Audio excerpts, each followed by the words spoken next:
acho que ficou boa aí. A você, agora tá excelente.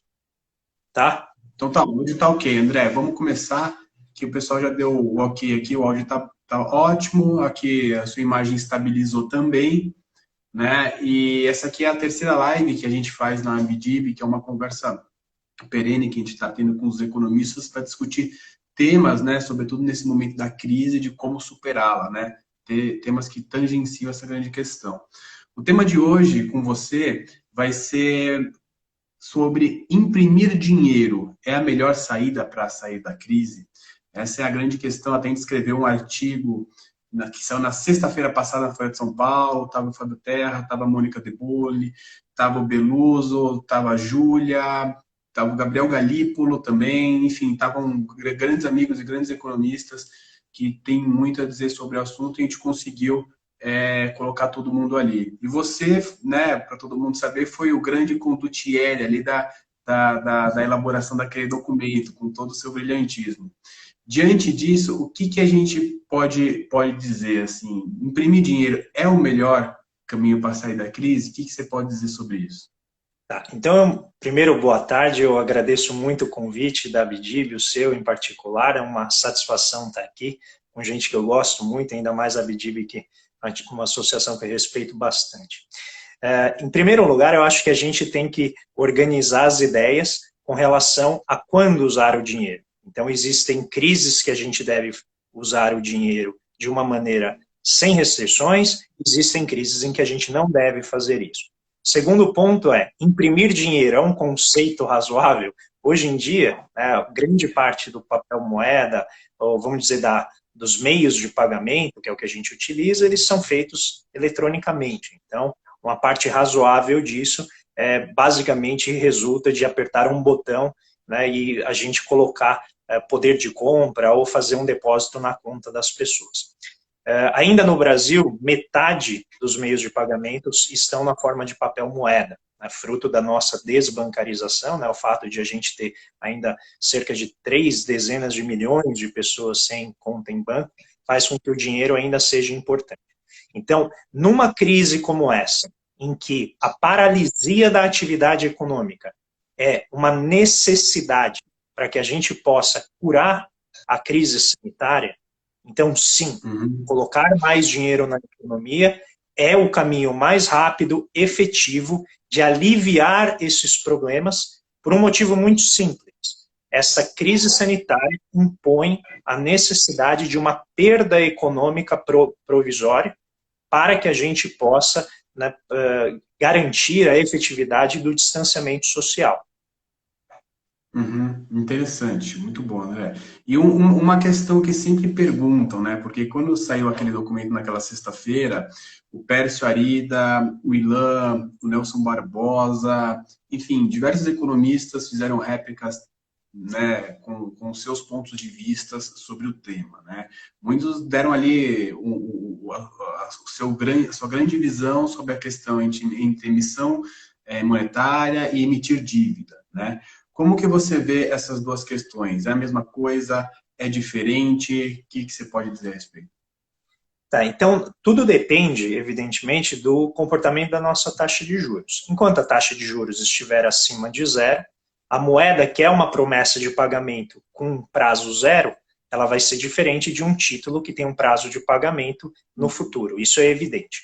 O ponto que a gente tentou levantar no artigo não é essencialmente se dívida é diferente ou não de moeda. A questão é, nós precisamos que esse dinheiro chegue na mão de quem ele precisa chegar.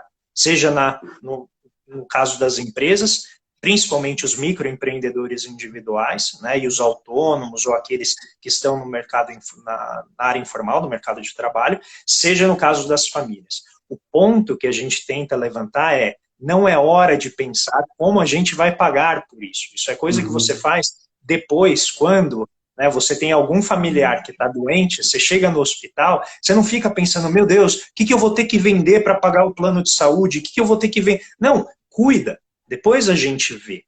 E aí, por que eu estou Claro. colocando isso de uma maneira muito clara? Porque quando você para debater a dificuldade de financiamento do pós-crise, é porque, de alguma maneira, você ainda não resolveu o que precisa ocorrer agora. Então, é evidente que dinheiro e dívida são coisas diferentes, mas hoje eles não são, porque hoje eles implicam necessariamente o dinheiro chegar onde ele tem que chegar. A diferença entre dinheiro e dívida vai ter sentido quando a gente for refletir sobre isso lá na frente. E aí a gente pode discutir, evidentemente, sobre as formas pelas quais a gente vai financiar essa dívida que vai ser formada eventualmente. E aí, só para finalizar a questão, já te devolver a palavra, Minsky, né, que é um economista que a gente gosta muito, que a gente lê bastante, ele diferenciava muito entre você fazer o financiamento de curto prazo e você validar este financiamento. Então, criar dinheiro é uma capacidade do Estado e é uma capacidade dos bancos. Os bancos fazem isso via crédito e o Estado faz isso por meio dos seus gastos ou por meio do Banco Central, seja lá como ele quiser. O problema é, lá na frente, a gente vai ter produção, a gente vai ter negócios, projetos de investimento que foram bem feitos, que vão validar essas dívidas, que vão validar esse dinheiro a mais que foi. E neste caso, usando a própria ideia do Minsky, me parece que sim, você salvar as pessoas implica você salvar capital humano, implica você salvar toda a competência que elas acumularam ao longo do tempo, que vai ser perdida se elas forem desempregadas, bem como o capital tecnológico, que vai ser desmontado ou desgastado se ele não for reproduzido, se ele não for mantido, como é o caso das infraestruturas. Então, finalizando, né, a resposta, eu acho que sim, elas são diferentes, a questão é saber se a diferença delas importa agora.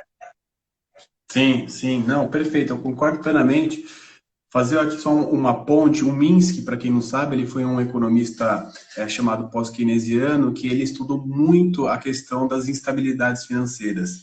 Ele tem um livro clássico que chama Stabilizing an Unstable Economy, estabilizando uma economia instável. É um clássico, né? E ele trata muito bem de todas essas questões, sobretudo monetárias. E quando a gente fala do Minsky, André, eu acho que foi muito interessante você fazer essa ponte com ele, vem a questão dos desequilíbrios, né? O quanto que essa emissão ou essas ações, de uma maneira mais ampla, poderiam, né, gerar desequilíbrios? Geram desequilíbrios distintos no curto, no médio e no longo prazo? Como que você vê isso? Como até mesmo tratar isso depois? Tá. A gente tem que ver essa crise como um grande desequilíbrio. Então, a economia brasileira já vinha, né, numa situação de estagnação, tentando levantar ali o seu crescimento econômico, 3 anos aí, cerca de crescimento de 1%, e aí, de repente, vem esse grande choque. Então, o primeiro ponto o desequilíbrio veio de fora, por assim dizer. A economia foi, então, foi tirada do seu eixo, e aqui vem a pergunta, o que a gente faz para reequilibrá-la? A primeira coisa que a gente tem que fazer é evitar que o barco vire. E ele efetivamente naufrague, né? Então, eu acho que essa ideia de você imprimir dinheiro, errar pelo excesso, como estão falando economistas conservadores do Partido Republicano Norte-Americano, a gente não está falando de economista marxista do PSOL, economista, né, do PT, que muitas vezes as pessoas acham que isso aqui é uma medida da extrema esquerda. Não, a gente está falando de economistas do Partido Republicano Norte-Americano, que estão dizendo, imprime, erre pelo excesso, inflação, e daí vamos impedir que o barco vire. Eu acho que esse é o primeiro ponto. Não imprimir dinheiro agrava o desequilíbrio. Tá? Então, duas coisas que eu gostaria de deixar para quem está nos escutando é a seguinte, nós temos três cenários possíveis, 2 deles implicam a gente fazer ou não fazer alguma coisa. O primeiro cenário possível é essa crise não afetar a gente em nada, o que é muito difícil de acontecer, probabilidade próxima de 0, mas é a gente continuar funcionando do jeito que a gente funcionar. O segundo cenário possível é a gente não fazer nada, como muitas vezes parece ser o ímpeto, né, em Brasília. Vamos deixar a imunidade de rebanho, né, alcançar grande parte da população, o nosso organismo absorve isso e, eventualmente, algumas pessoas vão morrer, faz parte da vida, mas aí depois a gente retoma. Nesse cenário, a trajetória de retomada é mais lenta e, possivelmente, o nível ao qual a gente vai retornar vai ser muito inferior ao que a gente estava antes. Porque existe perda de capital, existe perda de conhecimento, existe perda de competências, perdas de negócios que estão feitos no exterior ou mesmo aqui dentro. O terceiro cenário, finalmente, é aquele em que o governo faz algo, e esse algo pode se desdobrar em duas grandes medidas. A primeira são essas medidas de alívio, que o governo já vem fazendo meio que a conta-gotas, mas fazendo, que vão na direção certa. E a segunda é um plano de suporte do crescimento, uma vez que a economia voltar a andar. E aí, então, fechando aqui essa argumentação, a gente só consegue controlar ou reduzir o impacto deste desequilíbrio fazendo uma força brutal no outro sentido, que é, se a crise está nos levando para baixo, a gente tem que exercer uma força muito grande no sentido contrário, para que a gente consiga nivelar, né, o barco de uma maneira ele se mantém em movimento. O grande X, que é a incógnita da questão, é qual é o tamanho desse auxílio? E aqui vem o problema. Nossos economistas convencionais, em geral, eles não gostam de errar pelo excesso, eles gostam de ser muito cautelosos. A pergunta é, será que esse é o momento de cautela? Não, sem sombra de dúvida. Eu lembro que a gente conversava no passado, né, a gente tem um grupo de economistas bem heterogêneo, diversas visões, e a gente acreditava que em 2020 ia vir uma desaceleração, né, sobretudo pelo que estava acontecendo no mundo afora. Os países praticando taxas de juros negativas, um forte movimento de deflação de diversos preços de diversos produtos. O que a gente não sabia é que ia vir o que o pessoal chama de dois cisnes negros juntos, né? Uma pandemia global junto com um choque no petróleo que foi muito forte, muito abrupto, né? Isso a gente não tinha como prever. Quem falar que previu vai estar mentindo. Mas, e a grande pergunta agora, né? Diante de tudo isso, olhando para aqui para dentro, para a economia do México, como que ela está, o que a gente pode fazer, olhando as medidas que estão sendo implementadas lá fora, né? Os países ali da zona do euro e o Banco do Japão também, e o Fed norte-americano está fazendo um processo de quantitative easing muito agressivo, né? Como que você vê o cenário para a superação dessa crise no Brasil, né? Você acha que a gente vai a reboque, a gente vai conseguir ter um papel mais ativo e fazer alguma coisa aqui, ou nenhuma dessas duas situações vão ocorrer? Na verdade, a gente vai ficar para trás? Qual que é a sua visão? Certamente a minha previsão não é das mais otimistas. Primeiro, acho que pela crise institucional e política que se estabeleceu, enquanto o mundo inteiro consegue articular suas forças políticas para resolver a crise, a gente, infelizmente, agravou os nossos conflitos internos. Então, acho que esse é um elemento. Ele pode ser conjuntural, mas eu tenho dúvidas se os efeitos econômicos dele serão de curto prazo. A minha impressão é que isso vai afetar muito a expectativa dos investidores no médio prazo. Então, de ponto de partida, eu já tenho um pessimismo um pouco já de base. No que diz respeito à própria atividade econômica, eu acho que o programa que o governo vem fazendo, apesar de tímido, ele vai dar algum auxílio, ele vai dar algum suporte para impedir que vários negócios venham a falir. Tá? Então, acho que o efeito disso vai ser poderoso. A questão é saber se a gente poderia ter feito mais. Mas supondo que a gente não faça o suficiente, que a gente faça, né, apenas o que é necessário para que os negócios sobrevivam ali no limite com algum nível de endividamento. A saída da crise vai encontrar empresas muito mais endividadas, famílias possivelmente mais endividadas, porque você tem uma série de pagamentos que foram postergados, né? Então esses juros eles vão continuar acontecendo a despeito de ter alguma carência, né? de ter alguma moratória que é colocada pelos bancos ou pelos credores, mas a gente vai ter uma economia mais endividada em todos os setores, público, privado, famílias e empresas. E sem uma perspectiva com este governo, particularmente, com a equipe econômica, com os sinais que ela está dando, de um suporte da parte do setor público. Então, o que a gente aprende, a gente sabe desde o início de qualquer curso de economia. E você que trabalha diretamente com infraestrutura, que são projetos de longo prazo, que demoram muito tempo para serem viabilizados, se você tiver incerteza, o teu VPL, ele fica incerto, que é o valor presente dos seus projetos, ou seja, a lucratividade dele fica absolutamente incalculável. E no contexto que a gente está, já vínhamos, né, no contexto de aumento de estoques, com dificuldade de vendas, com paralisia de produção, férias antecipadas, você gerar uma crise, como você colocou, a tempestade perfeita, um choque de petróleo que derruba, né, uma parte importante da produção da nossa economia, que depende da Petrobras, junto com uma crise sanitária que impõe uma crise econômica ainda mais grave. Nessas circunstâncias, se não houver um pacote integrado que envolva a manutenção dessa proteção social para garantir exatamente a continuidade desse gasto no período pós-pico do contágio, junto com serviços públicos de qualidade, para impedir que as pessoas novamente reincidam na doença e venham a gerar segundas, terceiras ondas, né, de contágio, como ocorreu na gripe espanhola. Depois, projeto de governo de infraestrutura. A gente tem um déficit de infraestrutura tremendo no Brasil, mesmo considerando que o setor privado hoje tem a maior parte dos investimentos nesse setor, ainda assim é um déficit tremendo, principalmente na área de transportes. A gente está falando de cerca de 1,5% do PIB.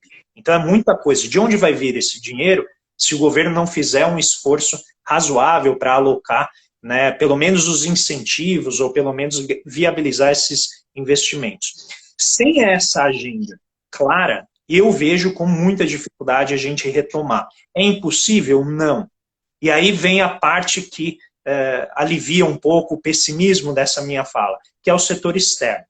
Se o setor externo, né, com a retomada chinesa, que parece começar a ser sinalizada, for acompanhada de uma redução necessária do lockdown nos Estados Unidos, com o alívio da crise, não o relaxamento antecipado, isso pode trazer algum benefício de curto prazo via setor externo. Então, via as nossas exportações, a gente pode melhorar um pouco. Um último ponto que pode nascer, talvez, da teoria dos choques adversos, né, que tem um pouco a ver com a ideia da antifragilidade no Nassim Taleb. Em momentos de tensão, de crise, de falta, o organismo ele reage produzindo o que ele não produzia antes. Então, se essa crise externa equipar ou incentivar a nossa indústria a internalizar a produção de coisas que antes insumos, materiais que antes ela importava, é possível que a gente tenha um terceiro motor aí atuando em favor da economia. Então, em síntese, economia doméstica, me parece que a gente não vai ter forças motores fortes no curto prazo, e as duas esperanças que eu vejo seja alguma retomada da industrialização dentro do país, particularmente no setor de bens intermediários e insumos, e o setor externo, mas assim com muita esperança, com muito otimismo, dada a paralisação que ocorreu no comércio internacional. Legal. Tem duas perguntas aqui que o pessoal que está assistindo a gente mandou, né? As pessoas estão mandando várias perguntas e eu tento encaixar na medida que elas convergem com a questão que está sendo... Então, exatamente. Tem coisa que eu não consigo encaixar devido à pauta que está sendo tratada, né? Mas tem duas perguntas que eu achei interessantes, né? Uma foi feita a respeito dos bancos digitais, eu acho que também está se referindo a fintechs, qual que é a capacidade de eles suportarem a economia, bancarização, acho que foi isso que quiseram dizer aqui. E um outro ponto é como garantir que a expansão monetária chegue na ponta, não fique entesourado, isso. Aqui ele está falando da questão do empossamento de liquidez. Bom, eu vou falar um pouquinho e daí você também entra, também não vou falar muito porque você que é o nosso convidado, André. A questão dos bancos digitais e das fintechs, eu acho muito complicado eles terem a capilaridade e a escala que a gente tem tanto dos grandes bancos privados hoje quanto dos bancos públicos, né? Teve uma live bem interessante dos 3 CEOs dos bancos privados, estava Itaú, Bradesco e Santander, e foi tratada exatamente essa questão, né? A gente já está num processo de revolução digital do setor bancário, que obviamente, provavelmente, né, essa crise vai antecipar diversas questões, algo que demoraria 8 anos, talvez se reduzem para 2, algumas iniciativas dos bancos digitais e das fintechs, ou até menos. Mas se no curto prazo escala não é tudo, no médio para o longo, com certeza, escala é tudo. Eu acho muito difícil esses bancos digitais e essas fintechs suplantarem a economia para esse momento, quando a gente compara com a possibilidade, né, com a capacidade que esses bancos grandes têm. A questão da expansão monetária chegue na ponta, aí eu vou passar para o André, porque tem uma questão que eu sei, né, como ele pensa, a gente conversa muito, que é a questão dos bancos públicos, né, quais seriam as medidas que o governo poderia fazer para estar endereçando essa questão. André, o que você pensa a respeito disso? Como chegar na ponta, né? Porque a gente está vendo a Selic caindo, a Selic já em 3%, e a gente não vê chegando na ponta do crédito. Como que você vê essa questão? Existe, primeiro na questão das fintechs, se você me permitir, eu acho que elas são uma alternativa, né? Então, eu inclusive cheguei a propor em algumas situações que esse fosse o caminho. Eu, pelo menos, conheço várias pessoas que são de muito baixa renda e que abriram contas por meio do seu aplicativo de celular, conseguiram acessar, por exemplo, pagamentos de prefeituras. Né? As prefeituras faziam pagamentos por meio dessas contas em fintechs. Aí você conhece mais do que eu para saber o alcance, mas talvez essa infraestrutura, que é uma infraestrutura importante, que é a financeira, talvez seja a primeira parte da resposta da segunda pergunta. Então, você garantir que o dinheiro chegue na ponta, não antes de falar, né, dos investimentos, mas falando nas famílias, é esse caminho, é você permitir um maior acesso a serviços bancários, se não necessariamente ao sistema bancário que a gente conhece, tá? Por meio de microcrédito, microfinanças, né, que a gente normalmente fala. Bom, para o dinheiro chegar na ponta, né, aí a gente tem a intermediação do sistema bancário, que gera, evidentemente, um aumento do custo. Isso no Brasil é histórico, essa dificuldade que nós temos de permitir que o dinheiro chegue naqueles bons projetos, por conta de todo o risco regulatório, problema da oligopolização do sistema bancário e, efetivamente, a incerteza que ronda a economia, no caso da economia brasileira, que tem ciclos muito rápidos de crescimento. Então, para você gerar uma expansão sistemática que permita aos investidores, aos empresários fazerem planos de longo prazo, a economia tem que ser razoavelmente estável. E se você pegar os ciclos econômicos brasileiros, eles são muito frequentes, o que impede que a gente faça planos mais longevos. O que poderia permitir a chegada desse dinheiro na ponta? O primeiro argumento nessa crise é o Banco Central fazer aquilo que os outros bancos centrais estão tentando fazer, que é diminuir a taxa de juros de longo prazo. Não a TLP em si, mas na curva de juros, né, que a gente vê, os títulos que são mais longos, eles têm taxas de juros mais elevadas. E dentro de finanças, para quem não estiver familiarizado, essa taxa de juros, que é acima de 1 ano, é a taxa de juros relevante para quem vai investir. Então a gente está falando de pegar títulos mais extensos e esses títulos terem taxas de juros mais baixas. Por que eles não caem hoje? Basicamente porque a gente tem um risco muito grande, percebido pelo mercado, de que lá na frente a gente vai ter que fazer, né, ou a gente vai ter mais inflação, o que significa que a gente precisa cobrar juros mais elevados, ou a gente vai ter a necessidade de o governo gastar mais, impor maior risco à dívida pública.